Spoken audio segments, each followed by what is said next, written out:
اچھا، ایک بڑا ہی دلچسپ منظر ذہن میں لاتے ہیں۔ تصور کریں کہ اسلام آباد کے کسی پرانے آگ گردہ آلود بک سٹور کے ایک تنگ سے کونے میں کوئی کھڑا ہے اور اچانک بجلی چلی گئی ہے۔ اور چاروں طرف غوپ اندھیرا ہو جائے۔ بالکل، اور اس خاموشی میں صرف پرانی کتابوں کے صفحے پلٹنے کی آواز آ رہی ہے، اور اسی اندھیرے میں آج ہمارا سامنا 20ویں صدی کے انگریزی المیہ یعنی ماڈرن ٹریجڈیز کی دنیا سے ہو رہا ہے۔ ویسے پرانے وقتوں کی ٹریجڈی تو ہم سبھی جانتے ہیں۔ ہاں، وہ جو یونانی بادشاہوں اور دیوتاؤں کے ارد گرد گھومتی تھیں۔ صحیح کہا، دیوتاؤں کا غضب اور آسمانی پیشگوئیاں۔ ہیرو کے پاس تو کوئی چارہ ہی نہیں ہوتا تھا کیونکہ قسمت کا فیصلہ آسمانوں پر ہوتا تھا۔ مگر آج کے اس تفصیلی جائزے کا جو موضوع ہے اور جو سورسز ہمارے پاس ہیں، وہ بتاتے ہیں کہ 20ویں صدی نے اس روایتی سوچ کو کیسے جڑ سے اکھاڑ پھینکا۔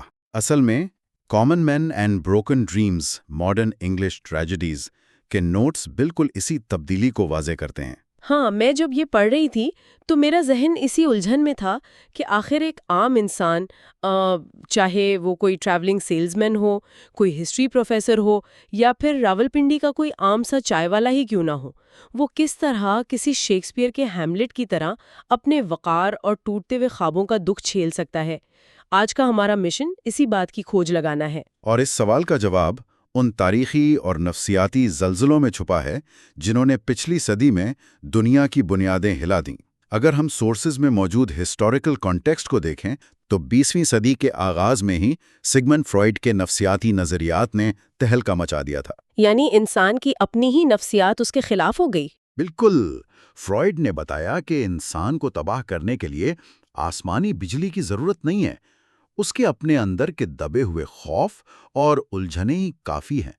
پھر 2 عالمی جنگوں کا صدمہ آیا جس نے پوری دنیا کو یہ سوچنے پر مجبور کر دیا کہ انسانی جان کی اہمیت آخر کیا رہ گئی ہے۔ اور پھر اس کے بعد گریٹ ڈپریشن کا دور۔ صحیح، اس دور نے سرمایہ دارانہ نظام یعنی کیپٹلزم کے کھوکھلے پن کو بے نقاب کیا اور اس نام نہاد امریکن ڈریم کو ایک سراب ثابت کر دیا۔ ان سب عوامل نے ٹریجڈی کی پوری تعریف بدل کر رکھ دی۔ اب المیہ کی وجہ کوئی دیوتا نہیں تھا، بلکہ انسان کی اپنی خامی، معاشرے کا پریشر اور اس کے اپنے بنے ہوئے جھوٹے خواب تھے۔ یہاں سے مجھے آرتھر ملر کا وہ مشہور کردار یاد آتا ہے، ولی لومن۔ ملر کے 1949 کے drama death of a salesman نے تو واقعی اس عام آدمی کی ٹریجڈی کو ایک شکل دے دی تھی۔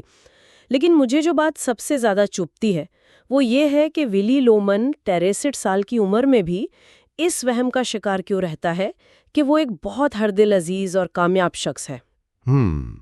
یہ ایک بڑا گہرا سوال ہے۔ مطلب وہ ایک سیلز مین ہے جس کا کریئر ختم ہو چکا ہے، مگر وہ پھر بھی اس امریکن ڈریم کے سراب کے پیچھے بھاگ رہا ہے۔ آخر وہ حقیقت کو تسلیم کیوں نہیں کر لیتا؟ دیکھیں، حقیقت کو تسلیم کرنا بعض اوقات موت سے بھی زیادہ خوفناک ہوتا ہے۔ ولی لومن کا مسئلہ یہ ہے کہ اس نے اپنی پوری زندگی ایک ایسے نظام کے حوالے کر دی جو انسان کو صرف ایک مشین کا پرزہ سمجھتا ہے۔ وہ مسلسل اپنے بھائی بین کے خیالات میں گم رہتا ہے۔ وہ بھائی جو جنگلوں میں گیا اور کہاں سے ہیرے لے کر نکلا تھا؟ ہاں، وہی بھائی۔ یہ وہم دراصل ولی کی اس شدید خواہش کی عکاسی کرتا ہے کہ کسی طرح وہ بھی راتوں رات کامیاب ہو جائے، اور اس سب میں اس کی بیوی لنڈا اس گھر کو اپنے پیار سے جوڑے رکھنے کی انتہائی مایوس کن کوشش کرتی ہے۔ ملر نے اپنے ایک مضمون tragedy and the common man میں لکھا تھا کہ ایک عام آدمی کا المیہ تب جنم لیتا ہے جب وہ معاشرے میں اپنا جائز مقام پانے کے لیے، اپنا وقار بحال کرنے کے لیے اپنا سب کچھ داؤں پر لگا دیتا ہے۔ اور اسی وقار کی جنگ کا اثر اس کے بچوں پر بھی تو پڑتا ہے۔ اس کا بیٹا بیف، جو کبھی ہائی اسکول کا فٹ بال سٹار تھا، وہ اب حقیقت کا سامنا کرنے کے بجائے فاؤنٹین پین چراتا پھرتا ہے۔ مجھے تو یہ چوری کرنا محض کوئی عادت نہیں لگتی، بلکہ ایسا محسوس ہوتا ہے جیسے وہ اپنے باپ کے اس جھوٹے کیپٹلسٹ خواب سے بغاوت کر رہا ہو۔ یہ بغاوت ہی تو ہے نا؟ وہ اس نظام کو ہی ریجیکٹ کر رہا ہے جو اس کے باپ کو کھا گیا۔ دوسری طرف ہیپی ہے جو اسی جھوٹی زندگی کو اپنا کر لڑکیوں اور رشوت کے پیچھے بھاگتا ہے۔ بیف کا فاؤنٹین پین چرانا واقعی ایک سمبولک بغاوت ہے۔ وہ اس بات کو سمجھ چکا ہے کہ یہ سارا سیلزمین شپ کا کھیل ایک فراڈ ہے۔ لیکن ڈرامے کا اصل کلائمیکس اور سب سے گہرا نفسیاتی پہلو وہ ہے جب ولی لومن اپنی ہی کار کو جان بوجھ کر ایک درخت سے ٹکرا دیتا ہے۔ اوہ، وہ انشورنس کے پیسوں کے لیے؟ بالکل، وہ خودکشی اسی لیے کرتا ہے تاکہ اس کے مرنے پر انشورنس کے جو $20,000 ملیں گے ان سے بف اپنا کوئی کاروبار شروع کر سکے۔ یہ ایک عام آدمی کی اپنے وقار کو پانے کی آخری اور مایوس کن کوشش ہے۔ یہ کتنی ہولناک سوچ ہے کہ ایک انسان کو یہ لگنے لگے کہ اس کی زندگی سے زیادہ اس کی موت کی قیمت ہے۔ یہی تو جدید سرمایہ دارانہ نظام کی سب سے بڑی ٹریجڈی ہے۔ ولی کو لگتا ہے کہ شاید موت کے بعد اس کے جنازے پر لوگوں کا ایک ہجوم آئے گا جس سے ثابت ہوگا کہ وہ واقعی ایک کامیاب سیلز مین تھا۔ مگر جنازے پر کوئی نہیں آتا، وہ ہار جاتا ہے، مگر اس کی یہ کشمکش اس المیہ کو جنم دیتی ہے۔ اچھا، ولی لومین کے اس وہم کو اگر میں ایک لوکل منظرنامے میں دیکھوں تو مجھے اسلام آباد کے بلو ایریا یا راولپنڈی کی مرے روڈ کی اس ٹریفک کا خیال آتا ہے جہاں مئی اور جون کی شدید گرمی میں کسی کی گاڑی کا انجن اوور ہیٹ ہو رہا ہے۔ ہاں، وہاں کا ٹریفک تو ویسے ہی ایک عذاب ہوتا ہے۔ بالکل، بونٹ سے دھواں نکل رہا ہے لیکن وہ شخص اندر بیٹھا مسلسل ہارن بجا رہا ہے، جیسے ہارن بجانے سے ٹریفک کھل جائے گی یا اس کی گاڑی ٹھیک ہو جائے گی۔ وہ شخص اس حقیقت کو ماننے سے انکاری ہے کہ وہ پھنس چکا ہے اور وہ ابھی بھی خود کو دنیا کا بہترین سیلز مین یا ڈرائیور ثابت کرنے کی دھن میں ہے۔ گرمی اور جگہ مختلف ہے مگر وہم وہی ہے۔ یہ مثال بڑی کمال کی ہے کیونکہ وہ ہارن دراصل اس کے اندر کی وہ بے بسی ہے جو حقیقت کے سامنے ہتھیار نہیں ڈالنا چاہتی، اور اسی وہم اور حقیقت کی جنگ کو اگر ہم سڑکوں سے اٹھا کر گھر کی چار دیواری میں لے آئیں تو یوجین اونیل کا ڈرامہ Long Day's Journey into Night سامنے آتا ہے۔ یہ ڈرامہ اتنا ذاتی اور تکلیف دہ تھا کہ اونیل نے وصیت کی تھی کہ اسے اس کی موت کے بعد ہی پبلش کیا جائے۔ میں نے نوٹس میں پڑھا کہ یہ ان کی اپنی زندگی پر مبنی ایک آٹو بایوگرافیکل تحریر ہے۔ آخر اس ٹائرون خاندان میں ایسا کیا تھا کہ ایک ہی دن یعنی اگست 1912 کے اس ایک دن کی کہانی 4 گھنٹے کا ایک خالص نفسیاتی پوسٹ مارٹم بن گئی؟ اس خاندان کا اصل المیہ یہ تھا کہ ان میں سے کوئی بھی حال میں زندہ نہیں تھا۔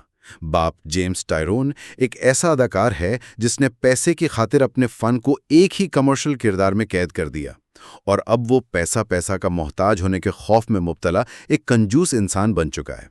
ماں میری مورفین کے نشے میں غرق رہتی ہے، بڑا بھائی جیمی ایک شرابی اور ناکام انسان ہے، اور چھوٹا بھائی ایڈمنڈ جو دراصل خود یوجین اونیل کا کردار ہے وہ ٹی بی کا مریض ہے۔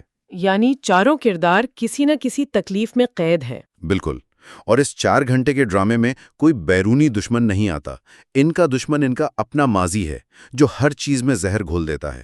مطلب وہ صبح کی کافی سے لے کر رات کے اندھیرے تک صرف ایک دوسرے پر الزام تراشیاں کرتے ہیں۔ ویسے اس چیز کو پڑھتے ہوئے مجھے ہماری دعوت والوں کی یا دعوت میں جو دیسی فیملی تقریبات ہوتی ہیں نا، ان کا خیال آ رہا تھا۔ ہاں، جہاں سارے رشتہ دار جمع ہوتے ہیں۔ صحیح، جب تایا، چاچا، پھپھیاں سب ایک ڈرائنگ روم میں اکٹھے ہوتے ہیں، بظاہر تو سب ملنے آئے ہیں مگر پھر اچانک کسی پرانی رنجش کا ذکر چھڑ جاتا ہے۔ 15 سال پرانی کوئی بات نکلتی ہے، باتوں میں تلخی آ جاتی ہے، رکھی ہوئی چائے ٹھنڈی ہو جاتی ہے، کوئی روٹ کر چھت پہ چلا جاتا ہے۔ ہاں، اور کوئی دروازہ پیٹ کر باہر نکل جاتا ہے۔ یہ بالکل وہی خاندانی نفسیات ہے جہاں ماضی ہر حال پر حاوی رہتا ہے۔ صحیح کہا آپ نے۔ اسی خاندانی اور نفسیاتی کشمکش میں جب ہم خواہشات کا تڑکا لگاتے ہیں تو ٹینیسی ولیمز کا شاہکار a straight car name Dzire ابھر کر سامنے آتا ہے۔ یہاں پرانے وہم اور جدید حقیقت کا ٹکراؤ بہت واضح ہے۔ بلانچ ڈوبوائے نامی عورت نیو اورلینز میں اپنی بہن سٹیلا کے ہاں آتی ہے۔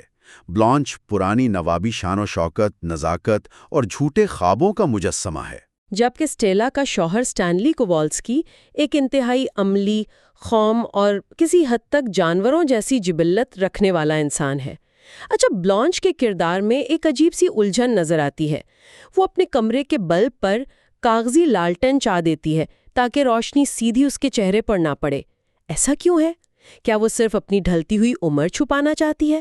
وہ صرف اپنی عمر نہیں چھپانا چاہتی بلکہ وہ حقیقت کی اس بے رحم روشنی سے بچنا چاہتی ہے جو اس کے بنائے ہوئے تصوراتی محل کو گرا دے گی۔ اگر ہم اس ڈرامے کا گہرا تجزیہ کریں تو یہ دراصل فرائیڈ اور کارل مارکس کے نظریات کا ایک پریکٹیکل نمونہ ہے۔ بلانچ اس پرانے رومانی دور کی نمائندگی کرتی ہے جو اب مر چکا ہے۔ اسے جادو اور وہم کی ضرورت ہے، دوسری طرف سٹینلی اس نئے صنعتی مشینی دور کی علامت ہے جو حقائق کو ننگا کر کے پیش کرتا ہے۔ اور اس مشینی دور میں خواہشات انسان کو تباہ کر دیتی ہیں۔ ایگزیکٹلی، سٹینلی اس کاغذی لالٹین کو پھاڑ دیتا ہے اور بلانچ کو مجبور کرتا ہے کہ وہ دنیا کی تلخی کو دیکھے۔ اس ٹکراؤ کا انجام یہ ہوتا ہے کہ بلانچ کا ذہن مکمل طور پر ٹوٹ جاتا ہے اور اسے پاگل خانے جانا پڑتا ہے۔ تصور کریں اگر ہم اس ڈرامے کو اسلام آباد کے کسی پرانے تھیٹر میں پیش کریں۔ پہلی صف میں بیٹھی ہوئی آنٹیاں بظاہر تو اسے بیہودہ یا ولگر کہہ کر مسترد کرنے کی کوشش کریں گی، مگر اندر ہی اندر وہ بلانچ کی کھوئی ہوئی عزت اور اس خاندانی وقار کی جنگ کو محسوس کر رہی ہوں گی۔ بالکل، کیونکہ خاندانی عزت کا مسئلہ تو ہر جگہ ہوتا ہے۔ ہاں، اور سچ اور جھوٹ کی یہ کشمکش ہمارے معاشرے کے ہر طبقے میں موجود ہے۔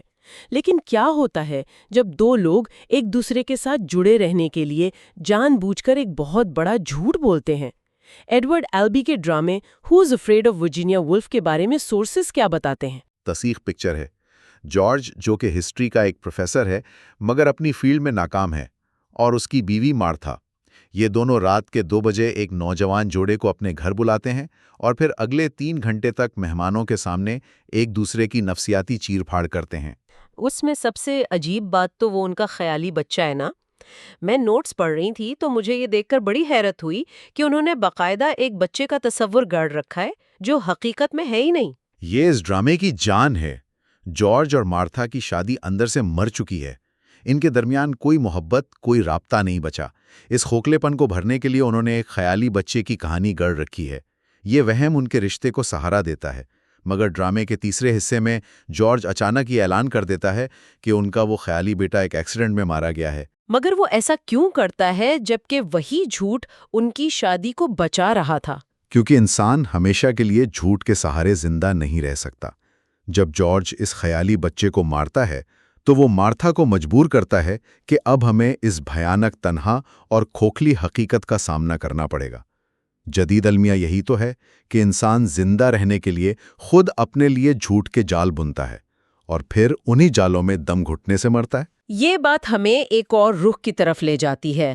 اگر یہی جھوٹ، یہی وہم گھر کی 4 دیواری سے نکل کر پورے معاشرے میں پھیل جائے تو کیا ہوگا؟ آرتھر ملر کا ایک اور ڈرامہ دی کروسیبل مجھے اسی چیز کا عکس لگتا ہے۔ بظاہر یہ 1692 میں سیلم نامی قصبے میں ہونے والے جادوگرنیوں کے ٹرائلز پر مبنی ہے۔ مگر اس کے پیچھے کی اصل کہانی تو 1950 کی دہائی کے مکارتھیسزم کی تھی۔ اس وقت امریکہ میں کمیونزم کا ایک خوف پھیلایا گیا تھا اور لوگ محض شک کی بنیاد پر اپنے پڑوسیوں، دوستوں اور ساتھیوں پر جھوٹے الزامات لگا رہے تھے۔ ملر نے سیلم کے ان ٹرائلز کو ایک استعارے کے طور پر استعمال کیا تاکہ وہ اس میس ڈیلوژن یعنی اجتماعی جنون کو بے نقاب کر سکے۔ یہاں ایک بات واضح کرنی ضروری ہے کہ سورسز اس سیاسی کشمکش کو پوری طرح غیر جانبدارانہ انداز میں پیش کرتے ہیں۔ ہمارا مقصد یہاں کسی کی حمایت کرنا نہیں، بلکہ اس ڈرامے کے ٹیکسٹ کو سمجھنا ہے۔ اس ڈرامے میں پولیٹیکل ہسٹیریا کس طرح پھیلتا ہے؟ اس میں 3 چیزیں کام کرتی ہیں: طاقت، لالچ اور خوف۔ سیلم کے قصبے میں اگر کوئی شخص کسی کی زمین ہتھیانا چاہتا تو وہ اس پر جادوگری کا الزام لگا دیتا۔ ڈرامے کا ہیرو جان پروکٹر اس پاگل پن کا شکار ہو جاتا ہے۔ اس پر دباؤ ڈالا جاتا ہے کہ وہ ایک جھوٹے اعتراف نامے پر دستخط کر دے، جس سے اس کی جان تو بچ جائے گی مگر دوسرے بے گناہ لوگ پھنس جائیں گے۔ اور وہاں جان پروکٹر وہ تاریخی جملہ بولتا ہے بیکاز اٹ از مائی نیم، یعنی کیونکہ یہ میرا نام ہے۔ بالکل، جان پروکٹر کا وہ انکار طاقت، لالچ اور خوف سے پیدا ہونے والے اس اجتماعی جنون کے سامنے ایک انسان کی عظمت کی معراج ہے۔ وہ موت قبول کر لیتا ہے مگر جھوٹ کی بنیاد پر زندگی گزارنے سے انکار کر دیتا ہے۔ وہ کہتا ہے کہ اگر میں نے اس جھوٹ پر دستخط کر دیے تو میں اپنے بچوں کو اپنا کیا نام دوں گا؟ میری شناخت کیا رہ جائے گی؟ آج کے دور میں سوشل میڈیا ٹرائلز کو دیکھیں تو یہ بات بالکل پرفیکٹ فٹ ہوتی ہے۔ بغیر کسی ثبوت کے الزامات کی بارش ہوتی ہے، ایک ہجوم کی نفسیات بن جاتی ہے اور ہر کوئی اس بہاؤ میں بہہ جاتا ہے۔ کسی معاشرے میں، چاہے وہ اسلام آباد ہو یا کوئی اور شہر، یہ ماس ڈیلیوژن آج بھی ویسے ہی کام کرتا ہے جیسے صدیوں پہلے کرتا تھا۔ صحیح بات ہے، لیکن ان تمام معاشرتی اور خاندانی جنگوں سے ہٹ کر 20ویں صدی کا ایک المیہ ایسا بھی ہے جہاں کوئی جنگ ہے ہی نہیں، جہاں دشمن کو کوئی وجود ہی نہیں، اور وہ ہے سیموئل بیکٹ کا ماسٹر پیس ویٹنگ فار گوڈو۔ اس ڈرامے نے تو پلاٹ، کہانی اور وقت سب کے تصورات کو ہی بکھیر دیا۔ او ہاں، یہ وہی ڈرامہ ہے جس میں دو کردار ولاڈیمیر اور ایسٹراگون بس ایک بنجر درخت کے پاس کھڑے کسی گوڈو نامی شخص کا انتظار کر رہے ہیں۔ مجھے یاد ہے جب میں نے اس کے بارے میں پڑھا تو مجھے یہ بڑی عجیب سی بات لگی کہ پورے ڈرامے میں کچھ ہوتا ہی نہیں، وہ بس انتظار کرتے ہیں، باتیں کرتے ہیں اور گوڈو کبھی نہیں آتا۔ اس میں ٹریجڈی کہاں ہے؟ اس میں ٹریجڈی اس کے سیاق و سباق میں ہے۔ تصور کریں اس دنیا کا جو ہولوکاسٹ اور ایٹم بم کے دھماکوں کے بعد بچی تھی۔ انسان کا معاشرے سے اور خود سے یقین اٹھ چکا تھا۔ بیکٹ ہمیں بتا رہا ہے کہ جدید دور کا سب سے بڑا المیہ موت یا تباہی نہیں ہے، بلکہ بے مقصدی ہے۔ ان کا وہ انتظار دراصل انسان کی معنی تلاش کرنے کی وہ تھکا دینے والی جد و جہد ہے جس کا کوئی نتیجہ نہیں نکلتا۔ یہ جو انتظار کی اذیت ہے، اسے اگر ہم اپنی روزمرہ کی زندگی میں محسوس کرنا چاہیں تو بلو ایریا کی اس ٹریفک جام کو دیکھ لیں جو پیک آورز میں ہوتی ہے۔ گاڑیاں پھنسی ہوئی ہیں، گرمی ہے، سب مسلسل ہارن بجا رہے ہیں اور شکایت کر رہے ہیں۔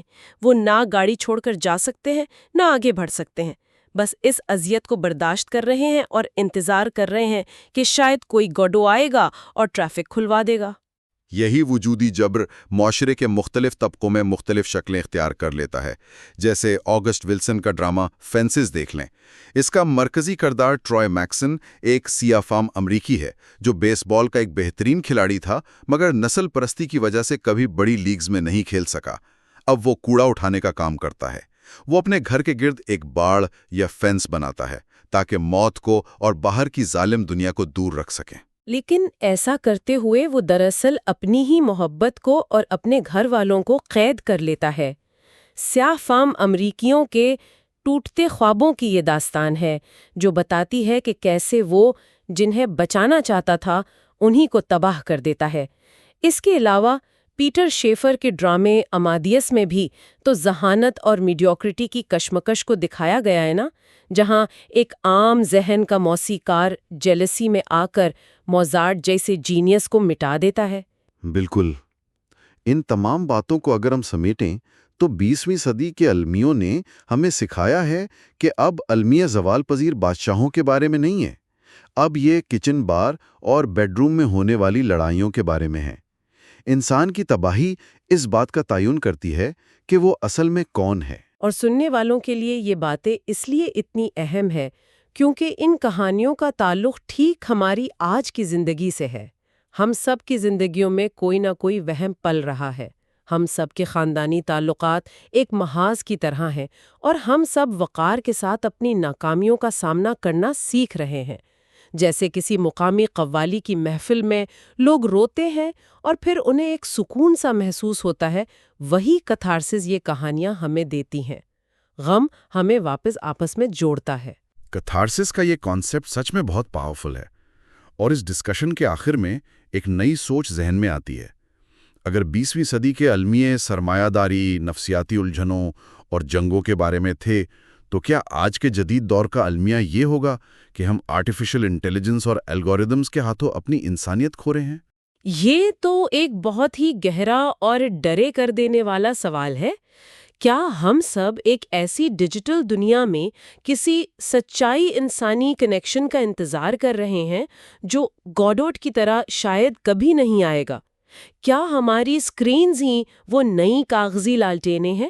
یہ وہ سوال ہے جس پر غور کرنا لازمی ہے۔